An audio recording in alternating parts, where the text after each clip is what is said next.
Beloved, I welcome you into this sacred moment, into the atmosphere of divine possibilities.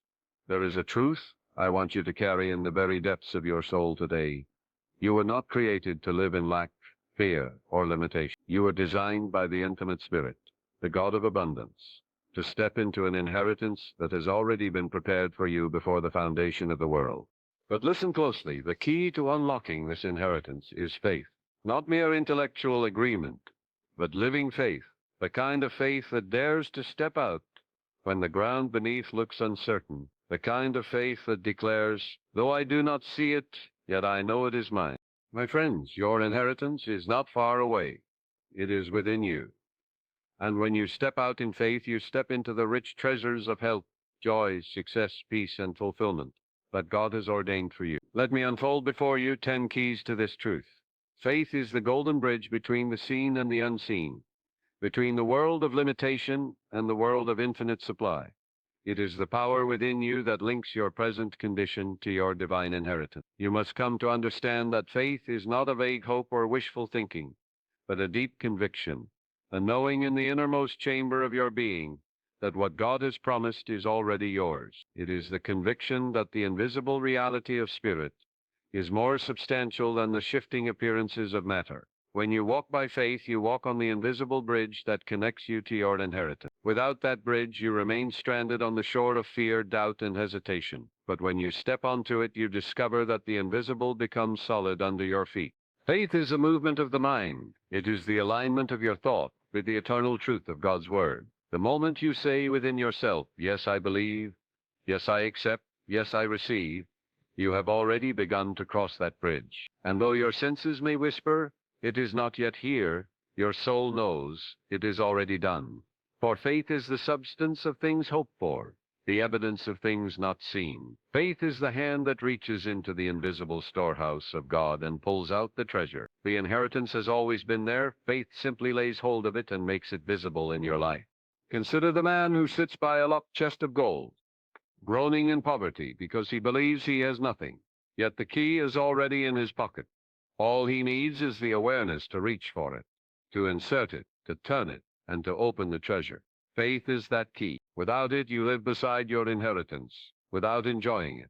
With it, you unlock what has been yours all along. When you understand this, you will never again beg God for blessing, for you will know that he has already blessed you with all spiritual blessings in heavenly places. The bridge is not built by God for you. It is built by your own belief, your own confidence, your own expectation. The fearful mind always asks, but how will it happen? Faith does not ask how. Faith says God is the how. Faith rests in the assurance that the infinite intelligence knows the perfect method, the perfect timing, the perfect sequence to bring forth the good. Fear looks to the limitation of human resources. Faith looks to the unlimited supply of spirit. When you stand on the shore and gaze across the waters of uncertainty, fear will try to convince you that the bridge does not exist. It will whisper, what if you fall? What if it fails? But faith replies, the Lord is my shepherd. I shall not want. He makes my path straight. He upholds me with his righteous right hand. Faith walks forward, and the invisible bridge materializes under every step. Let your faith be more than mere words. Let it be a living trust, a daring confidence that dares to move when nothing in the outer world confirms it. Every great achievement, every healing, every breakthrough in life has been born of someone who dared to step onto the invisible bridge of faith.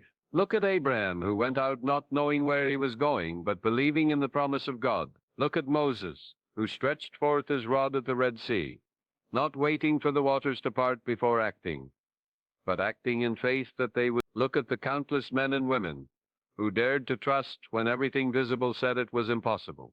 Faith is the eternal bridge that never collapses, because it rests on the unshakable foundation of God's word. When you face a challenge, do not ask, can it be done? Ask instead, am I willing to trust? The inheritance is waiting, but the crossing requires faith. You may not see the entire bridge, you may only see one step. But as you take that step, the next will appear. Faith is not the full blueprint. It is the assurance that as you walk, the path will unfold. That is why Jesus said, according to your faith be it unto you, not according to your fears, not according to your circumstances, not according to your education, but according to your faith. There is power in affirming daily, I walk by faith and not by sight. I know that the infinite presence within me provides, guides, heals, and blesses. I cross the bridge of faith now into my divine inheritance of peace, prosperity, and joy. When you affirm this with conviction, you shift your mind from doubt to certainty, from limitation to abundance. Remember what you continually impress upon your subconscious, with feeling, will express in your outer world. Faith is the impress, inheritance is the expression. Do not despise the day of small beginnings. The bridge of faith is built plank by plank with every choice you make to trust rather than to fear. Every time you affirm the good, you lay another plank. Every time you act in confidence, you lay another. Every time you give thanks in advance for blessings unseen, you lay another. Soon you will find yourself walking steadily across, and the once distant inheritance will be beneath your feet. The bridge does not appear all at once. It grows with your faith, and as it grows, your confidence deepens. You must also understand that faith is not blind. It is not a reckless leap into nothingness. Faith is seeing with the inner eye of spirit, seeing what is not yet visible to the physical eye, but is already real in the higher dimension. Blindness is ignorance. Faith is vision. Faith perceives the reality behind appearances. When you affirm health in the face of sickness, prosperity in the face of lack, harmony in the face of discord, you are not lying to yourself. You are perceiving a higher truth that is waiting to express. You are walking on the bridge of faith into the inheritance of God's eternal goodness. Beloved, never doubt this, your inheritance is not withheld. It is already prepared. The table is set, the feast is ready, the treasures are abundant. The only requirement is that you cross the bridge of faith. Refuse to linger in the desert of doubt, when the promised land is just across the river. Dare to believe, dare to speak, dare to act, dare to give thanks. The bridge is strong enough, for it is built not on your human strength, but on the eternal truth of God's word. So rise today and say within your heart, I will step out in faith. I will walk across the invisible bridge. I will claim my inheritance now. Nothing can keep me from it, for it is already mine in the eternal mind of God. I choose to believe. I choose to receive. I choose to live as the heir of divine abundance. And as you declare this with conviction, the bridge beneath your feet becomes firm. The journey becomes certain, and your inheritance becomes visible. Faith is the golden bridge, and it is waiting for you to walk upon it. Take the first step now. Your inheritance is already paid for. This is the mighty truth that liberates the mind from struggle and toil. You are not striving to persuade God to bless you. You are not trying to earn his favor by endless effort or ceaseless worry. The blessings of health, abundance, peace, love, and success were conferred upon you long before you ever drew your first breath. They are not future possibilities, but eternal realities, already sealed and guaranteed in spirit. The great price has been paid, the covenant has been established, and the storehouse of heaven has been opened. What remains is not payment, but acceptance. Think for a moment of the heir to a vast estate. He does not beg his father for a portion, nor does he labor in anxious sweat to buy what is already his. The inheritance belongs to him by virtue of his identity. He may delay receiving it, he may live below his privilege if he is unaware of it, but the estate remains in his name regardless. So it is with you. By virtue of your divine sonship, by virtue of your identity as the beloved of the infinite, the inheritance of God is already your portion. The check is written, signed in eternal ink, and it will never bounce. It only awaits your endorsement of faith. So many souls live as paupers beside treasures, begging for what already belongs to them. They approach God with the mentality of slaves instead of the dignity of heirs. They pray with desperation instead of with confidence, as though they must twist the arm of the Almighty to release a reluctant blessing. But listen carefully. God is not reluctant. God is not withholding. God has already given all. The scripture says, he who did not spare his own son, but freely gave him up for us all, how shall he not with him also freely give us all things? All things means exactly that. Health, provision, harmony, wisdom, strength, opportunities, and joy. Already given, already paid for, already yours. Imagine standing at the counter of a fine banquet, piled high with every delicacy and nourishment your heart could desire. The feast has been paid in full. The price has been covered by one who loved you before time began. You do not need to bring coins, nor to plead with the host. You need only take your seat at the table and partake. Yet countless people stand outside the banquet hall, peering in through the windows, sighing, "If only I were worthy enough. If only God would grant me permission." My friend, the door is open, your name is on the invitation, and the seat is reserved in your honor. Enter in and claim it. When you understand that your inheritance is already paid for, you cease begging and begin receiving. You move from anxiety into assurance, from striving into resting. You stop measuring your worth by human standards, for your worth has already been established by divine decree. The blood of the Lamb, the eternal Word of God, the covenant of Spirit, these are the signatures that seal your inheritance. Nothing can revoke it. Nothing can cancel it. Nothing can diminish it. This truth must sink into your subconscious, for it is there that your reality is shaped. As long as you believe that you must struggle and strain for every blessing, you will live in endless struggle. But the moment you impress upon your inner mind that the blessings are already yours, already secured, already paid for, then your subconscious begins to express it in outward form. The law of life is belief, and what you believe deeply, you will inevitably experience. Believe in lack, and you inherit lack. Believe in divine supply, and you inherit abundance. Believe that healing is far away, and you prolong your suffering. Believe that health is already yours, and your body responds with vitality. You may say, "But I do not see it yet. My life still looks barren." Remember, the seed is paid for before it sprouts. The oak tree exists within the acorn long before the forest appears. So it is with your inheritance. Though invisible to the senses, it is already planted in the soil of spirit. The harvest is certain, for the price has already been met. The farmer does not question whether the sun will shine or the rain will fall. He knows that the laws of nature will complete the process. Likewise, you must trust the laws of spirit. Your inheritance is governed by divine law, and that law cannot fail. The mind that knows its inheritance is fearless. It no longer frets about tomorrow, for it knows tomorrow is secured. It no longer envies others, for it knows that supply is limitless and individualized. It no longer doubts, for it knows that what is sealed in heaven must manifest on earth. When you internalize this truth, you rise to a new dignity. You speak not as a beggar, but as an heir. You affirm not in desperation, but in authority. I accept my inheritance of peace. I accept my inheritance of prosperity. I accept my inheritance of health. I accept my inheritance of divine companionship and joy. Notice that acceptance is the key. The table is set, the bill is paid, but you must take the plate into your hand. Spirit will not force feed you. God will not drag you unwilling into blessing.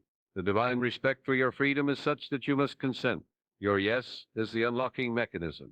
Your decision to receive activates what has been waiting for you all along. Consider again the heir. If he refuses to read the will, if he hides from the lawyer, if he denies his own identity, he may live in rags while his name is written over mansions. The estate does not cease to be his, but his ignorance keeps him from enjoying it. So it is with the soul who denies or neglects the inheritance of spirit. The riches remain untouched, not because they are absent, but because he has not yet claimed them. Your work is not to create the inheritance, nor to pay for it, but to recognize it and claim it. Every time you pray with confidence, you are saying, "I accept my inheritance." Every time you give thanks before the manifestation appears, you are saying, "The price is already paid." Every time you walk with bold expectation, you are saying, "It is already mine in spirit, and spirit will reveal it in due time." Beloved, you need not carry the burden of fear that God will forget you, overlook you, or deny you. Your inheritance is sealed with eternal love. It cannot be repossessed. The infinite does not revoke his gifts. There is no cosmic debt collector who can strip away what has been freely bestowed. What God has given is irrevocable, and what he has paid for cannot be returned. So cast aside the anxious plea, the fearful begging, and stand tall as the rightful heir of heaven's treasury. Walk into each day with the awareness. Everything I need has already been provided. Every answer I ache is already given. Every door I require is already unlocked. I live in the finished work of Spirit. My inheritance is here and now. When this truth grips your heart, you will find that miracles unfold with ease. Not because you have persuaded God to act, but because you have finally aligned with what He has already done. The inheritance is yours. It is fully paid. All that remains is for you to step into it with faith, gratitude, and joy. Fear blocks the door. Faith opens it. This is one of the eternal laws of life. In the silent recesses of your mind, two forces are always at work. One is fear, the shadow that whispers of loss, failure, and impossibility. The other is faith, the radiant assurance that God is with you, guiding you, supplying you, and upholding you. Whichever voice you listen to becomes the architect of your experience. Fear shuts the door to your inheritance, while faith swings it wide open. Fear is the great thief of destiny. It masquerades as wisdom, telling you to stay safe, to hold back, to settle for less. It paralyzes the will, blinds the vision, and silences the voice of your own inner authority. Fear says, you are not enough. You will fail. Others are better. The resources are scarce. And when you agree with fear, you align with lack and limitation. You slam the door on the banquet of blessings already prepared for you. Like a man standing before a house with doors flung wide, yet insisting they are locked. You turn away from what is yours because fear has convinced you it cannot be. Faith, on the other hand, is the master key. It declares God is my source, my strength, my unfailing supply. Though the path looks uncertain, I know the way is made. Though appearances contradict, I trust the unseen reality. Faith does not deny the existence of challenges. It simply refuses to bow before them. Faith looks beyond the storm to the rainbow, beyond the desert to the promised land, beyond the cross to the resurrection. Fear binds. Faith liberates. Fear shrinks. Faith expands. Fear says no. Faith says yes. Picture in your imagination two doors before you. One is bolted by fear. Each bolt is a thought of doubt. What if I fail? What if it doesn't work? What if I'm rejected? The more you dwell on these, the heavier the door becomes, until you feel powerless to move it. But the door of faith stands beside it, already open, light shining through. Every thought of trust, every affirmation of God's presence, every word of gratitude keeps this door wide and welcoming. The direction you choose to face determines the world you step into. Face fear, and you stand outside your inheritance. Face faith, and you walk boldly into the land flowing with milk and honey. You see, the door itself is never locked by God. Heaven does not withhold. Infinite supply is not ration. It is the consciousness of fear that builds the barrier. Fear constricts the mind, shutting off the circulation of divine ideas. It narrows the channel through which spirit flows. Faith, however, relaxes and opens the mind, widening the channel, allowing inspiration, provision, and opportunity to flow freely. Fear is like a clenched fist, unable to receive.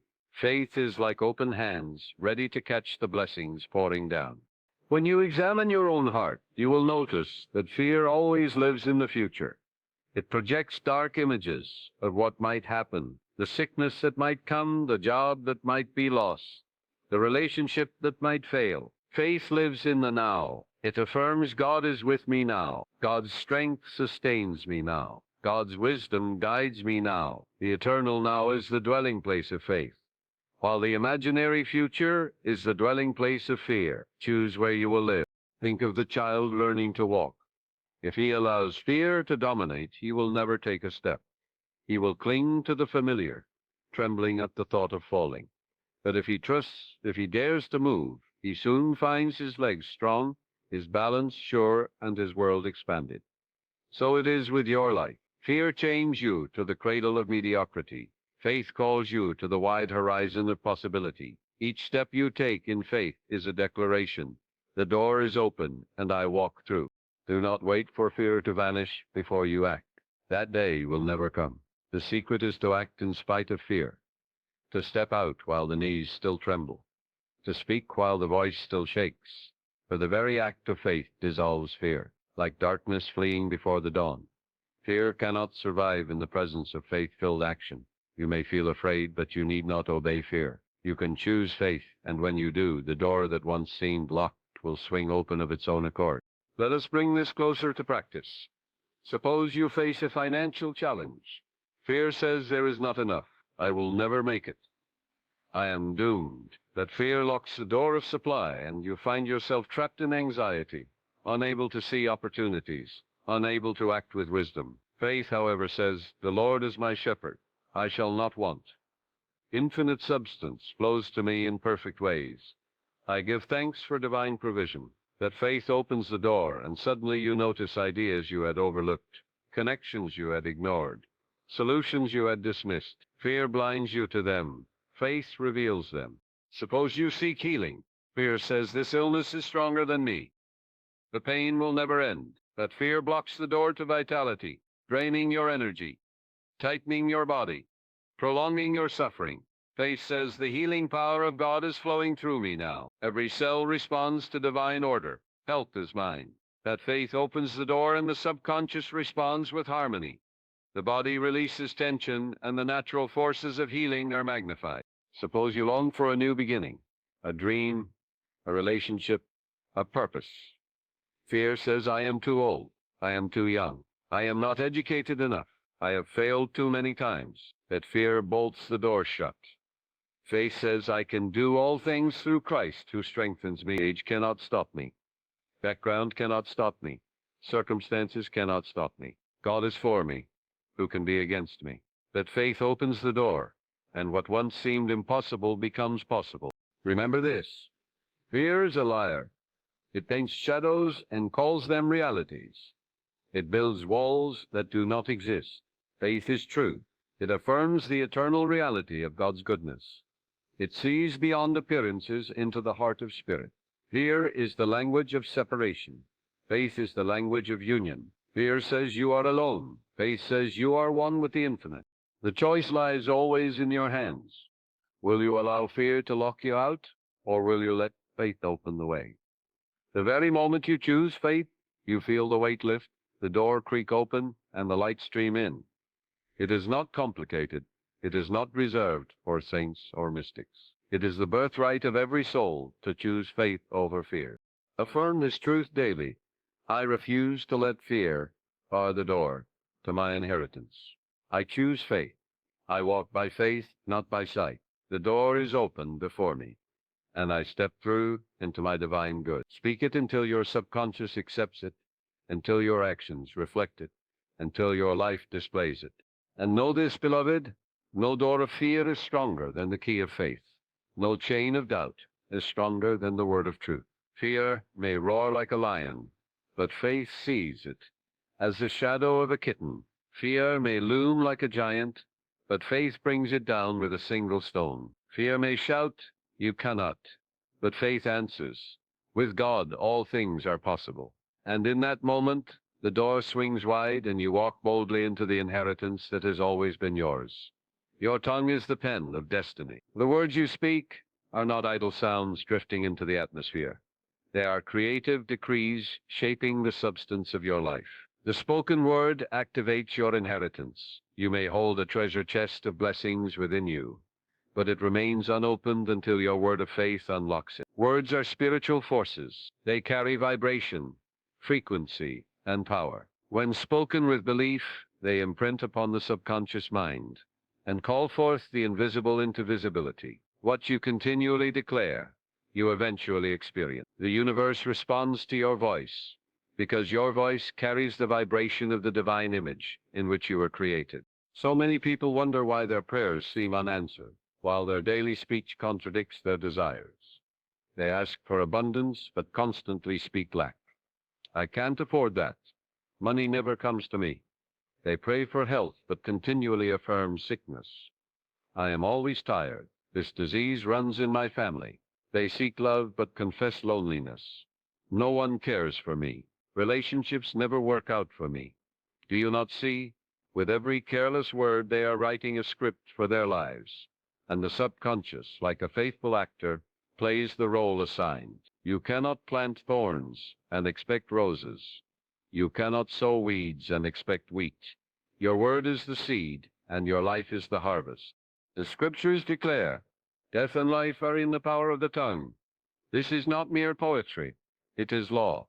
Words are containers of life or death, health or sickness, joy or sorrow. When you speak in alignment with fear, you give it authority. When you speak in harmony with faith, you authorize blessing. Every I am statement you utter is a brushstroke on the canvas of your destiny. When you say, I am strong, I am guided, I am prospered, you are writing lines of power that your subconscious will faithfully enact. When you say, I am weak, I am lost, I am unlucky, you are scripting defeat. The subconscious does not argue. It accepts and executes. Therefore, you must take the pen of your tongue and write wisely. Consider the man who stands before a locked vault filled with treasure. If he shouts in despair, it is locked forever. I will never enter. Then indeed the vault will remain closed to him. But if he declares with conviction, I hold the key. This vault is mine. It opens to me now. Then his faith-filled words align his mind to act, to persevere, to discover the mechanism that unlocks it. The vault was never against him. His words determined whether it opened or remained shut. So it is with your inheritance. The blessings are already there, but your word of faith is the key that activates them. Let us bring this to practical examples. Suppose you are seeking employment. If you walk into interviews saying, under your breath, I will probably not get this job. There are too many applicants. I am not qualified. Then you have already sabotaged your outcome. Your words of doubt close the door before you even knock. But if you affirm daily, divine wisdom opens the perfect position for me. I am guided to the right opportunity. I am favored and chosen. Your subconscious aligns with that conviction. You speak with confidence, your presence radiates assurance. And doors that seemed closed swing open. The job was not withheld, it was your spoken word that either activated or blocked it. Suppose you are battling illness. If your constant confession is, this is killing me, I will never get better, it runs in my family, then your body listens. Cells obey the command impressed upon the subconscious. But if you declare, the healing power of God flows through me now, every cell is made whole, I am strong and well, then your body responds in harmony with the word. Health begins to flow, because the spoken word directs the subconscious to cooperate with the law of life. Suppose you long for companionship. If you continually say, no one loves me, people always abandon me, I will be alone forever, you push away the very love you crave. Your words form an atmosphere of rejection. But if you affirm, I am surrounded by love, I am worthy of companionship, divine right relationships flow to me now, you open the channel for love to appear. Your words activate the inheritance of companionship already prepared for you. Beloved, you must become conscious of your daily speech. Do not allow idle words of defeat, lack, or bitterness to flow unchecked. Guard your tongue, for it is the rudder of your destiny. Make it a habit to speak in alignment with your inheritance. Speak health when you feel weakness. Speak abundance when you see lack. Speak joy when you feel sorrow. This is not denial. It is affirmation of a higher reality. You are not ignoring appearances. You are declaring the truth that transcends appearance. Your spoken word is prayer in motion. It is not only what you whisper in the sacred quiet that matters, but also what you say in the marketplace, in your home, in casual conversation. Every word carries weight. If you declare, I am always broke, it is a prayer of poverty. If you say, I am blessed and prospered, it is a prayer of abundance. Prayer is not confined to church walls. It is woven into the fabric of your speech every moment. Some may say, but if I say I am well, when I feel sick, am I not lying? No, my friend. You are not lying when you affirm health. You are declaring the higher truth of spirit.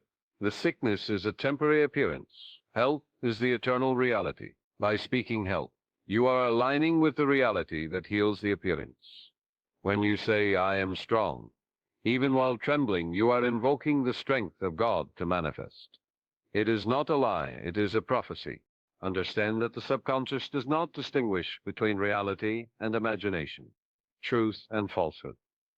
It accepts whatever is repeated with conviction. If you continually declare defeat, the subconscious produces defeat. If you continually declare victory, it produces victory. That is why you must discipline your tongue to feed your inner mind with words of power and truth.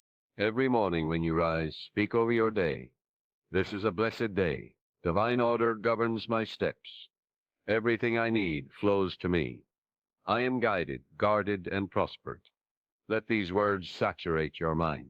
Every night before you sleep, affirm, I rest in peace. I am healed, renewed, and strengthened. Tomorrow is filled with opportunities. Let your last words imprint blessing upon your subconscious. Throughout the day, catch yourself when negative words arise. Reverse them at once with affirmations of truth.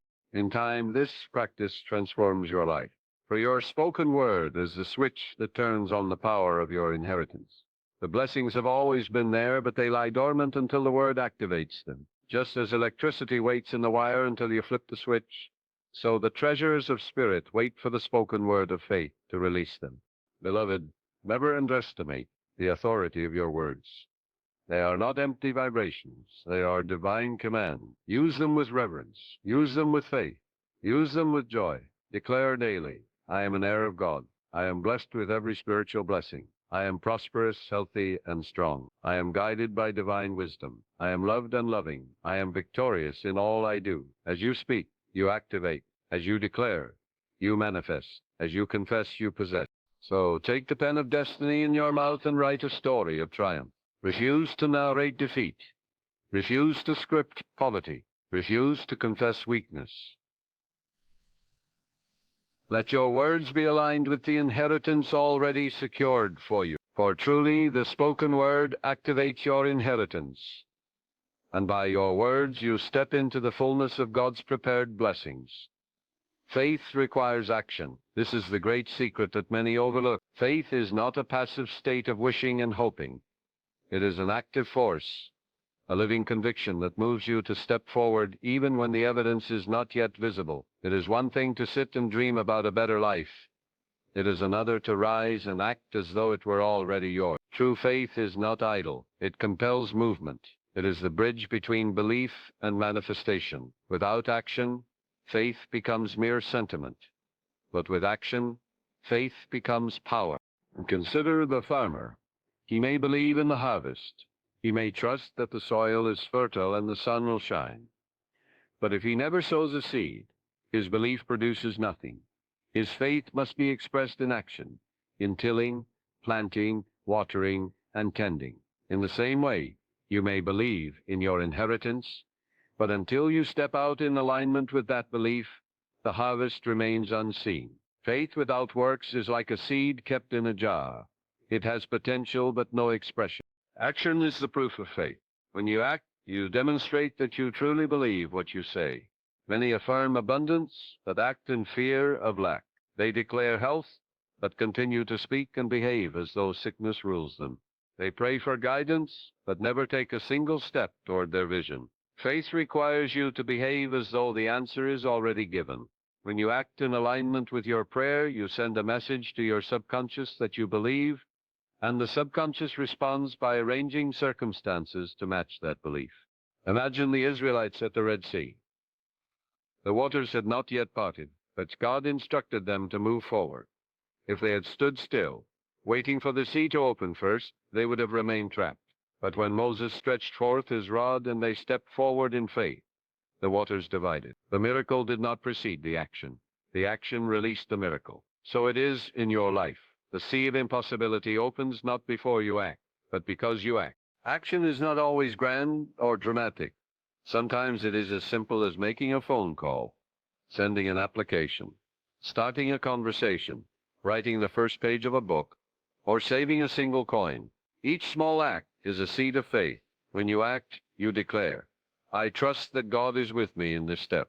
Do not wait for the entire path to be visible. Take the step that is before you. As you move, the next step will be revealed. The staircase of destiny is climbed one step at a time. Faith-filled action also means obedience to inner guidance. The still small voice within you whispers directions, nudges, and ideas. Fear ignores them, but faith obeys. You may not understand the full picture, but when you act on that guidance, you align with divine order. Perhaps you feel led to forgive someone, to give generously, to change a habit, or to pursue a vision that seems beyond you. These are the acts of faith that open doors and release blessing. Do not despise small beginnings. Many wait for the perfect moment, the perfect resources, the perfect conditions. That waiting becomes endless. Faith acts now with what is at hand. David did not wait for a sword to fight Goliath. He acted with a sling and stones. The boy with the loaves and fishes did not wait for a banquet. He offered what he had. Faith takes the little and places it in God's hands, knowing it will multiply. If you cannot act in small things, you will never be trusted with great things. Action is also perseverance. Faith does not quit when the result is delayed. It continues to act, to sow, to build, trusting that the harvest is certain. Noah built the ark before a drop of rain had fallen. For years he acted in faith while the world mocked. But when the floods came, his faith was vindicated. So too must you persist. The inheritance may not appear in a day, but it is inevitable to the one who acts in faith and does not faint. Even in prayer, action is required. To affirm abundance while hoarding in fear is to cancel your own prayer. To affirm forgiveness while holding grudges is to contradict yourself. To affirm health while abusing your body is to act in disbelief. Faith requires congruence, that your thoughts, words, and actions align with what you believe. This alignment is power. It sends a unified message to the subconscious and to the universe, which cannot help but respond in kind. Take, for example, the person who prays for employment. Faith does not sit idly, hoping someone will knock on the door with an offer.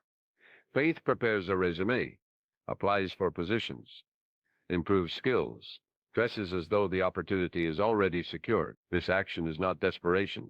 It is demonstration. It is the embodiment of belief. The one who acts in this way will see doors open, for his action signals to the universe that he is ready to receive. Take another example, one who prays for help. Faith does not simply wish for healing while neglecting the body. Faith acts in alignment with healing. Eating nourishing foods, resting, exercising, speaking life-giving words. These actions are not substitutes for divine healing. They are expressions of it. They say to the subconscious, I believe I am whole, therefore I act whole. And the subconscious obeys. Beloved, you must understand this. Action in faith is never wasted. Even if the immediate result is unseen, the act itself is a seed planted in the soil of spirit. Every call, every effort, every gesture made in faith sends ripples into the universe, and those ripples return multiplied. Do not measure the power of faith-filled action by immediate results. Measure it by eternal law, which guarantees that what you sow you will reap. There is also joy in acting in faith. Fearful inaction breeds anxiety, but movement in faith produces peace. When you act, you feel the power of God flowing through you. You are no longer a spectator in life, but a participant in divine creation. Each step you take in faith affirms your identity as co-creator with God, heir of his promises, possessor of his blessings. So rise today and take action. Do not wait for perfect clarity, for clarity comes through movement. Do not wait for fear to vanish, for fear fades as you act. Do not wait for every resource, for resources appear along the way. Declare with your steps, not just your lips, I believe, I move forward into my inheritance. The man who believes but does not act is like one who stands at the edge of a field, clutching seed but never planting. He may dream of harvest, he may speak of harvest, but he will remain hungry. The man who acts in faith plants the seed, waters it, tends it, and in due season he eats the fruit. Which will you be, the dreamer or the doer, the talker or the actor? Faith requires action. Therefore, beloved, let today be the day you act. Make the call, write the plan, forgive the offense, sow the seed, start the journey, take the step. Your inheritance is waiting, but it will not walk to you. You must walk to it. And as you act in faith, you will find that what once seemed distant suddenly stands before you. The doors will open, the seas will part, the walls will fall, and your inheritance will be yours, in experience as it has always been yours in spirit. Vision is the blueprint of faith. Without vision, faith has nothing to cling to. The subconscious mind responds not to vague wishes, but to clear images impressed upon it. What you hold consistently in your inner sight will inevitably shape your outer world. If you are to step into your inheritance, you must first see yourself as already possessing it. Faith needs a picture, and that picture is vision. The human mind is a workshop of creation. All great inventions, discoveries, works of art, and movements began first as a vision in someone's imagination. The Wright brothers saw themselves flying long before their plane left the ground. Thomas Edison envisioned the electric bulb long before it shone. The architect sees the building in his mind before he lays a single brick. So it is with your life. You must design it inwardly before you experience it outwardly. Vision is not fantasy, it is the spiritual prototype of reality. The Bible declares, where there is no vision, the people perish. This is not mere poetry, it is a spiritual law. Without vision, the mind drifts in uncertainty. A life without vision is like a ship without a rudder, tossed by every wave of circumstance. But with vision, you become anchored, directed, and purposeful. Vision tells the subconscious what to build. It provides the mold into which divine substance flows. Begin to see yourself as the heir of divine abundance. Picture yourself healthy, strong, vibrant. Imagine yourself living in peace, free from fear. Envision yourself succeeding in your endeavors, blessing others, fulfilling your purpose. As you hold these images with faith, they become seeds planted in the soil of the subconscious. And just as the seed becomes the tree, so the image becomes the experience. You must train your inner eye to see beyond appearances. Appearances may show lack, but vision sees abundance. Appearances may show sickness, but vision sees wholeness. Appearances may show obstacles, but vision sees victory. This is not denial of reality, it is affirmation of a higher reality. Faith looks not at the things which are seen, but at the things which are unseen. The unseen is eternal, the seen is temporary. Vision anchors you in the eternal until the temporary aligns with it. Consider Abraham. God told him to look up at the stars and count them, saying, "So shall your descendants be." Abraham had no child at that time, yet God gave him a vision. That vision sustained his faith. Every time he looked at the stars, he saw his inheritance. He held that picture in his heart until it manifested. In the same way, you must create inner symbols of your inheritance. Let them remind you daily of what is already yours in spirit. Your imagination is not idle play, it is a creative faculty endowed by God. Many misuse it by imagining fear, failure, and misfortune, thereby planting seeds of ruin. But when you discipline imagination to dwell on good, lovely, and powerful images, you align with divine creation. To imagine health is to invite health.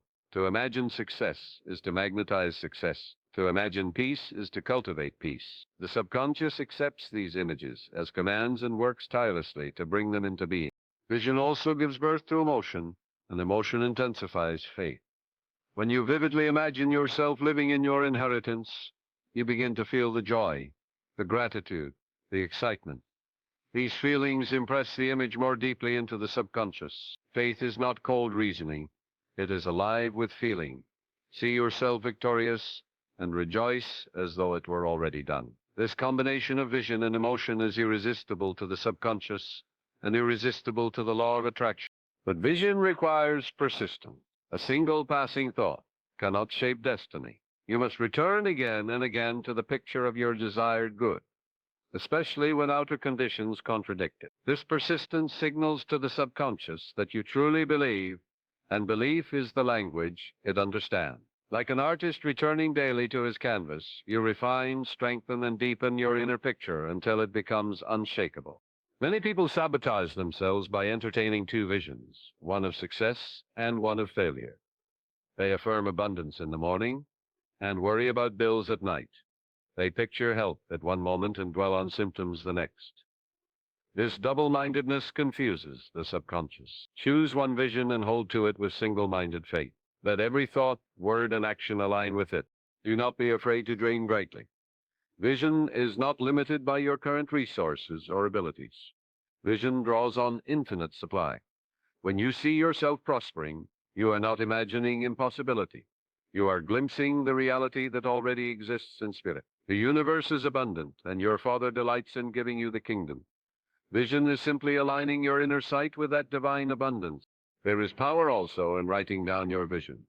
When you commit it to paper, you anchor it in form. Read it daily, speak it aloud, and let it saturate your consciousness. Place symbols, pictures, or affirmations around you to remind you of your inheritance. Let your environment reinforce your inner vision until every part of your being is united in expectation of its fulfillment. Vision must always be guided by love. If your vision is selfish or harmful, it is not true vision, but fantasy, and it cannot endure. True vision uplifts, blesses, and harmonizes. It includes the good of others as well as yourself. When your vision is rooted in love, it aligns with divine will, and nothing can oppose it. Beloved, understand this. What you continually see in your mind's eye will one day stand before you. The world you live in today is largely the product of yesterday's vision. If you wish to change your world, change your vision. See differently, and you will live differently. See yourself as God sees you, whole, worthy, abundant, loved, and your life will rise to match that vision. Vision is the blueprint of faith. Without it, faith is like a builder without plans, wandering aimlessly. With it, faith becomes a mighty force, constructing your destiny brick by brick, moment by moment. Step into the workshop of your imagination. Paint the picture of your inheritance. Hold it with unwavering faith.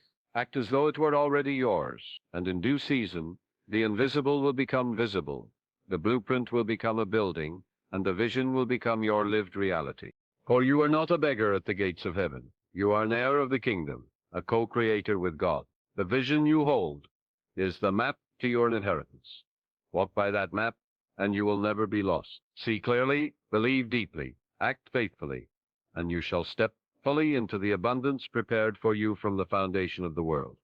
Gratitude unlocks the treasure chest of heaven. Gratitude is the song of the soul that knows it is already blessed, already supplied, already in possession of the riches of God. When you are grateful, you affirm that the gift has already been given. Gratitude is faith in action, for it declares, I believe so strongly in the goodness of God that I thank Him now, before the evidence appears. To give thanks only after the blessing is visible is natural.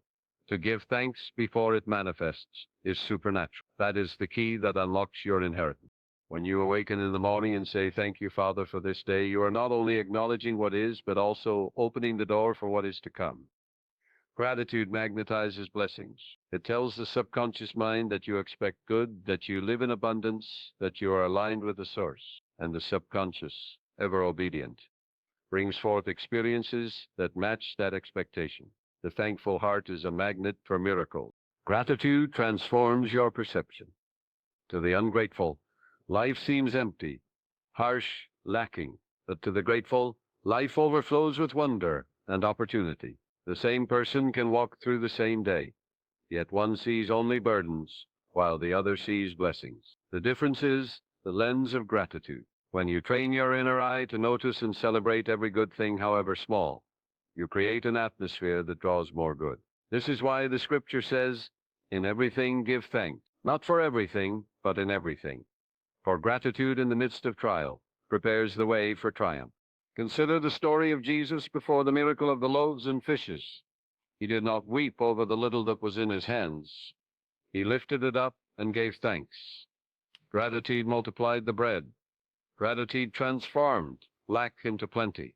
Gratitude called forth the hidden abundance of the universe. This same principle is available to you.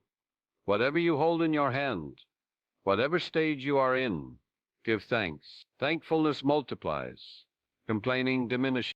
Gratitude also dissolves fear. You cannot be truly thankful and afraid at the same time. When your heart is overflowing with thanks, it affirms trust in the source of life.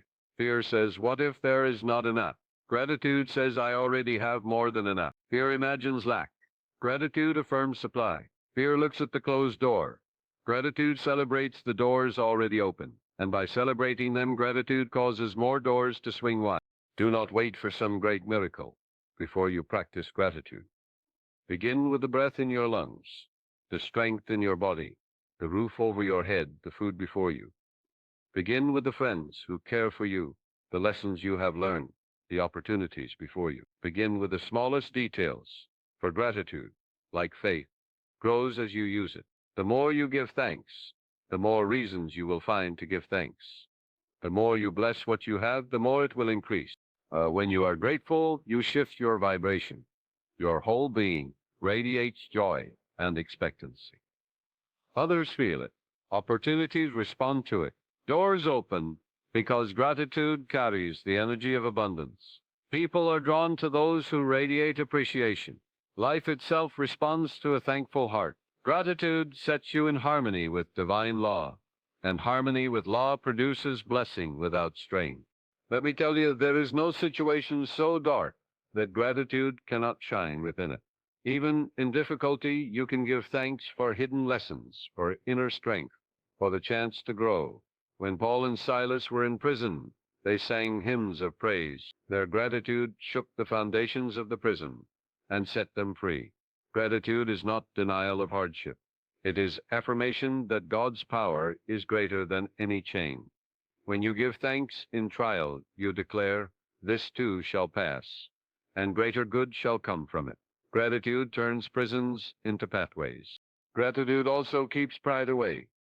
When you remember that every breath, every opportunity, every gift flows from the infinite, you remain humble. You do not boast as though you created your blessings alone. You give glory to God, and in doing so you align yourself with even greater blessings. The proud heart repels, but the grateful heart attracts. The proud heart isolates, but the grateful heart connects with the flow of divine abundance. Gratitude is also a form of prayer. There are prayers of asking, prayers of seeking, prayers of knocking. But the highest prayer is gratitude, for it declares that the answer is already given. When you pray with thanksgiving, you bypass doubt and plant your desire as already fulfilled. The thankful prayer is irresistible, for it harmonizes perfectly with the law of faith. Say, "Thank you, Father, that it is already done," and you will feel peace descend upon you, for the soul knows it is true. Begin to practice gratitude deliberately. Write down each day the blessings you see. Speak aloud your thanks. When you receive even the smallest kindness, acknowledge it. When you wake in the morning, give thanks for the day ahead. When you lie down at night, give thanks for the day behind. Let gratitude become the rhythm of your life, the heartbeat of your soul. In doing so, you will open channels of supply you never imagined. Remember this: the kingdom of heaven is not locked. The treasure chest is not sealed, but it requires the key of gratitude to open. Gratitude says to the universe, "I am ready, I am worthy, I am receptive." Gratitude clears away resentment, fear, and doubt. Gratitude makes room for new blessings to enter. The cup that is already overflowing with thankfulness cannot remain empty. It must continue to be filled, for God delights in pouring into grateful hearts. Beloved, cultivate this spirit. Do not merely say words of thanks with your lips, but feel them in your heart. Feel the joy of already having, already being, already living God's abundance. Carry this feeling with you throughout the day. When challenges arise, return to it. When blessings come, amplify it. Gratitude is not a season, it is a way of life. And when you live in gratitude, you live continually at the doorway of miracles. So I say unto you, begin now. Give thanks for your inheritance before you see it. Give thanks for the answered prayer before it appears. Give thanks for the healing, the opportunity, the success, the peace, as though it were already present, and you will see how swiftly heaven responds. Gratitude is the master key. Gratitude is the bridge. Gratitude is the language of faith. Use it, and you will unlock the treasure chest of divine abundance, stepping boldly into the fullness of your inheritance. Every time you move toward your inheritance, opposition will rise. This is a truth many fail to understand. They believe that if something is of God, the way will always be smooth, the path easy, the doors wide open without resistance. But I tell you, beloved, opposition is not the denial of your destiny. It is the confirmation of it. When resistance shows up, it means you are touching the edges of your promised land. The forces of fear and doubt always protest when faith begins to move forward. Do not mistake the storm for rejection. Often the storm is the sign that you are on the right course. Think of the seed beneath the soil. Before it can rise into the sunlight, it must push against the earth that covers it. The soil resists. Yet that very resistance strengthens the seedling, making it capable of standing tall. If the soil gave no opposition, the plant would grow weak and unable to endure. In the same way, your inheritance is within you, and as you step toward it, the resistance you face is not meant to destroy you, but to fortify you. It is training your spirit, strengthening your faith, and proving your readiness to hold what God has prepared. Look at the life of Joseph in Scripture. He had a vision of greatness, a dream given by God. But almost immediately he faced opposition, betrayed by his brothers, sold into slavery, thrown into prison. If Joseph had judged by appearances, he would have said, "Surely the dream has died." Yet those very trials were the steps to his throne. The opposition was not God's denial, it was God's preparation. When the dream finally came to pass, Joseph was stronger, wiser, and more compassionate because of the resistance he endured. So it is in your life. Do not curse the opposition. Do not think that God has abandoned you when trials appear. Rejoice, for resistance means you are moving. Dead things face no opposition. Only those advancing encounter obstacles. If you feel the wind pressing against you, it is because you are not standing still. You are stepping forward. The stronger the wind, the greater the evidence that you are close to breakthrough. Opposition often comes from fear. Fear rises within you, whispering that you are unworthy, incapable, or destined to fail. This is not the voice of truth. It is the shadow cast by your own progress. Fear only appears when faith is active. If you are not advancing, fear would sleep. Therefore, when fear awakens, do not retreat. Recognize it as the guardian at the gate of your inheritance. Stand firm in faith, and fear will dissolve like mist before the sun. Opposition may also come from people around you. Friends, family, or society may mock, criticize, or resist your vision. They cannot see what you see. They measure by appearances, but you walk by faith. Do not let their doubts infect your spirit. Remember Noah, who built an ark while the world laughed. When the rains came, it was Noah who stood secure. Often those who resist you today will later marvel at the fulfillment of your vision. Your task is not to convince them, but to remain faithful to the inner vision God has given you. Sometimes opposition comes disguised as delay. You pray, you act, you believe, yet the manifestation tarries. Delay is not denial. Delay is gestation. The child is not born the day after conception. It grows in secret until the appointed time. So too does your inheritance. That looks like delay is God perfecting the details, aligning the circumstances, strengthening you for the weight of blessing. If you receive too soon, you might squander it. If you receive too easily, you might not value it. Opposition and delay ensure that when the blessing arrives, you are ready to sustain it. Understand also that opposition clarifies your desire. When things come without effort, we often take them lightly. But when you face resistance, you must ask yourself, do I truly want this? Am I committed? Opposition separates the casual from the committed, the dreamer from the doer. It burns away half-heartedness and leaves only pure intention. When you persist through opposition, you demonstrate to the universe, to yourself, and to God that you are serious. Think of the butterfly. It must struggle to emerge from the cocoon. If someone cuts the cocoon to ease its struggle, the butterfly emerges weak, unable to fly. The struggle is necessary to force blood into its wings, to give it strength. Your opposition is your cocoon. The struggle is not a punishment, but a preparation. It is equipping you with wings to soar. If you avoid the struggle, you remain earthbound. If you endure it, you rise into your destiny. Beloved, I want you to shift your perspective. The next time you face opposition, do not ask, "Why me?" Ask instead, "What is this preparing me for?" Do not say, "God has forsaken me." Say, "God is fortifying me." Do not interpret resistance as a closed door, but as the strengthening of your faith to open it wider. Each obstacle is a stepping stone. Each challenge is a ladder run. Each storm is clearing the air for your inheritance to shine forth. Learn to meet opposition with gratitude. Say, "Thank you, Father, that this resistance is shaping me. Thank you that this difficulty is evidence of my advancement. Thank you that this struggle is a sign of my strength." Gratitude transforms the trial into triumph. Gratitude dissolves resentment and fear. Gratitude keeps your spirit aligned with abundance even in the midst of battle. Remember this eternal truth: the crown is always beyond the cross. The resurrection is always beyond the tomb. The promised land is always beyond the wilderness. Do not turn back when resistance appears. Press forward, for it is the surest proof that you are near the inheritance. The darkest hour comes before the dawn, and the fiercest opposition comes before the breakthrough. Hold steady, believe, persist. Your inheritance is not denied. It is being refined, and soon it shall be revealed. So, my beloved, embrace the opposition. Welcome it as a teacher, as a trainer, as a confirmer of destiny. Do not fear it.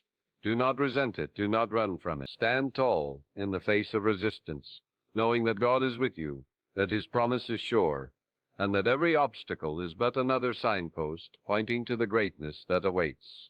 Opposition is not the end. It is the signal that you are on the threshold of your inheritance. Press on, and you will possess it.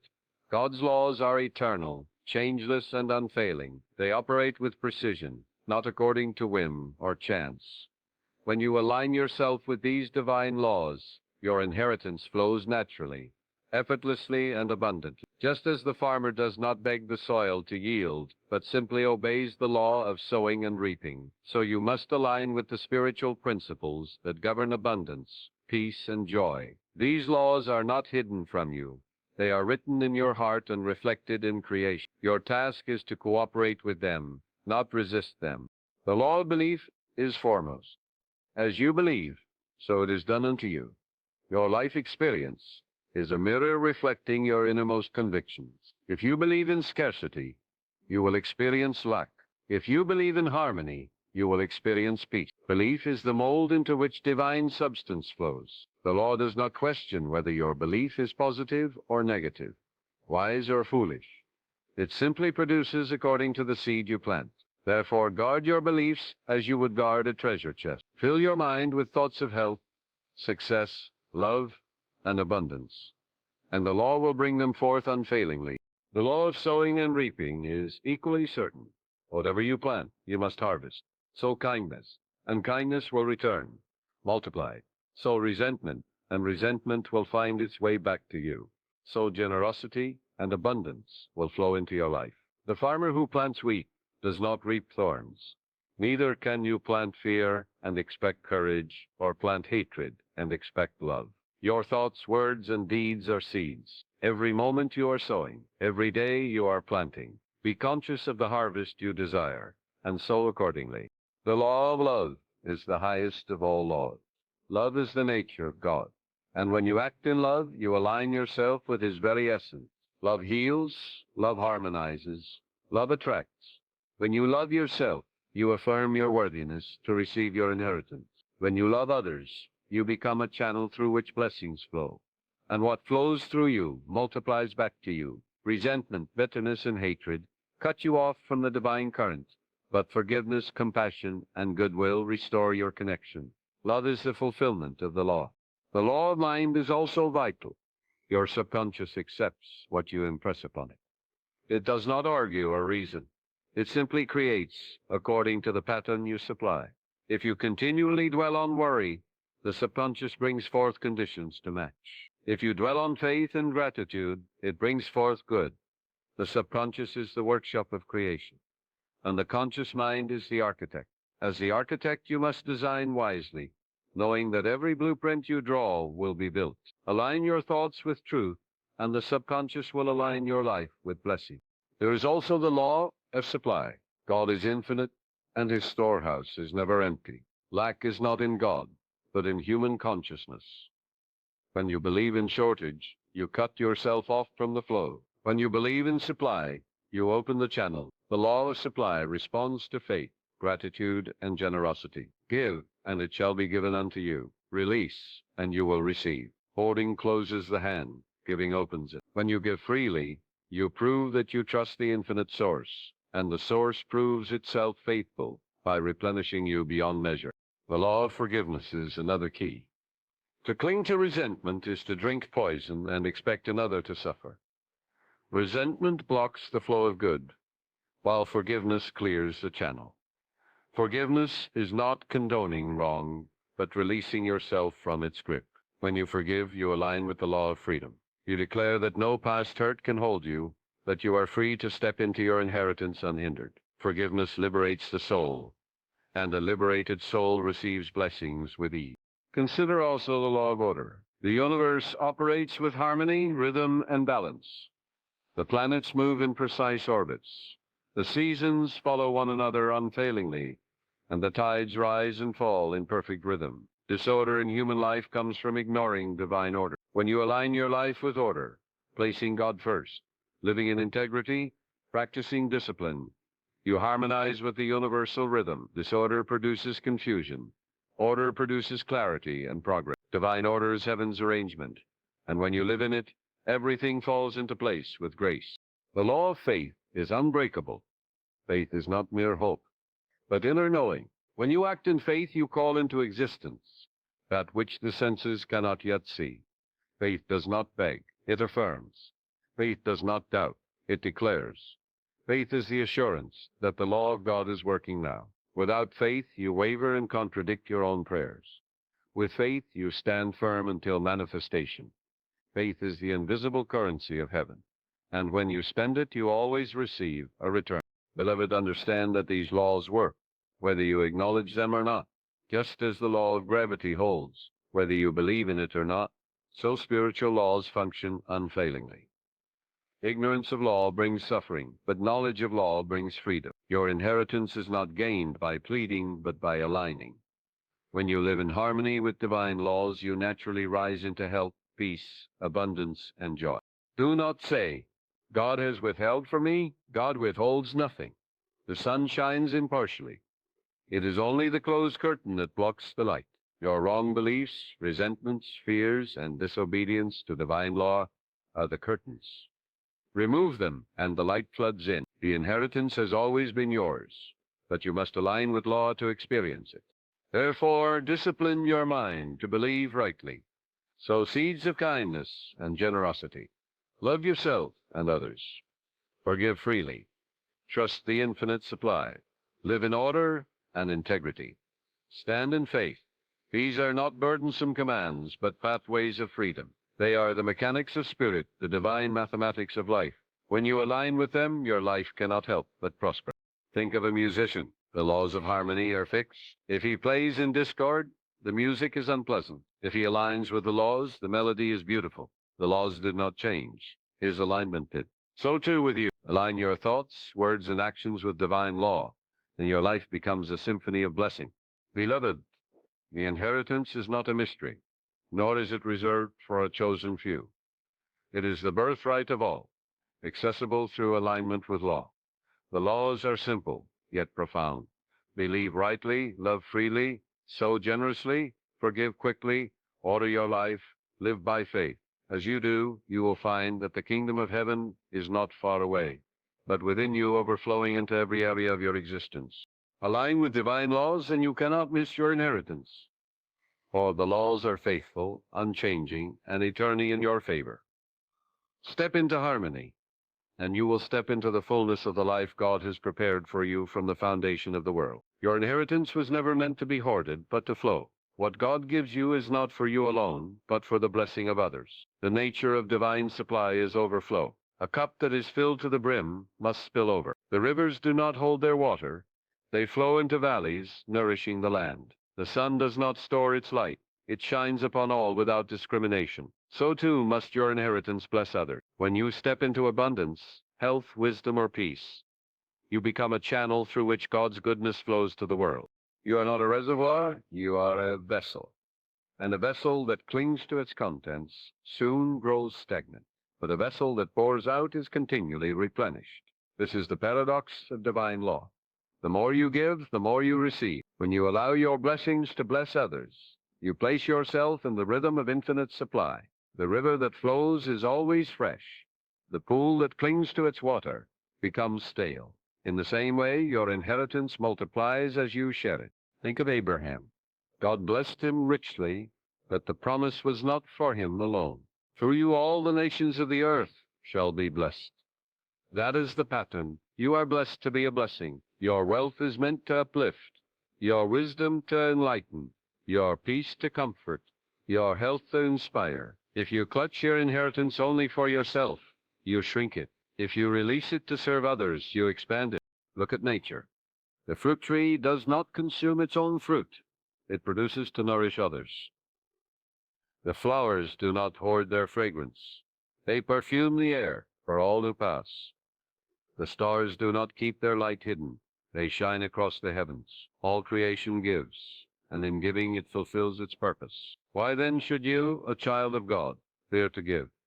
Your inheritance grows when it flows. Some say, if I give, I will have less. That is the logic of fear, not the law of spirit. In truth, giving proves that you trust the infinite source.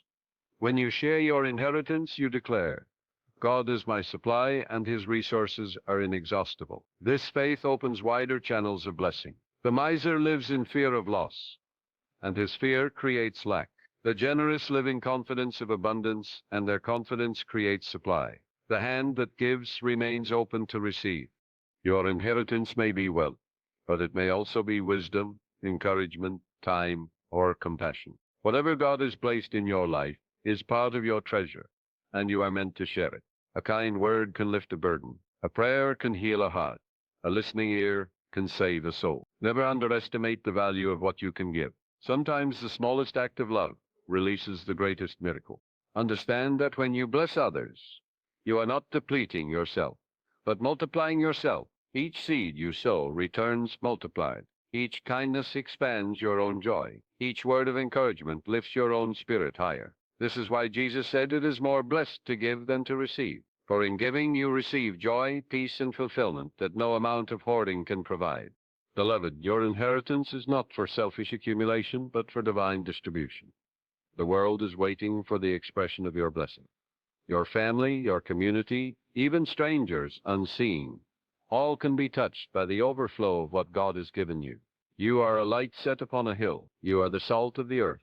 Do not hide your inheritance. Shine it forth. Share it freely. Let your abundance testify to God's goodness. When you live this way, you enter into partnership with God. He blesses you, you bless others, and the cycle continues endlessly. This is why the scripture says, give, and it shall be given unto you. Pressed down, shaken together, and running over. The running over is not for you alone, it is for those around you. Your life becomes a channel of divine circulation, and circulation is the law of life. Do not wait until you feel rich enough or wise enough to give. Begin with what you have. A little oil in the widow's jar became enough to sustain her household. The boys 5 loaves and 2 fishes fed thousands. What you have, though small in your sight, becomes mighty when placed in the hands of God and shared in faith. Do not despise small beginnings. Your willingness to give opens the way for greater blessings to flow through you.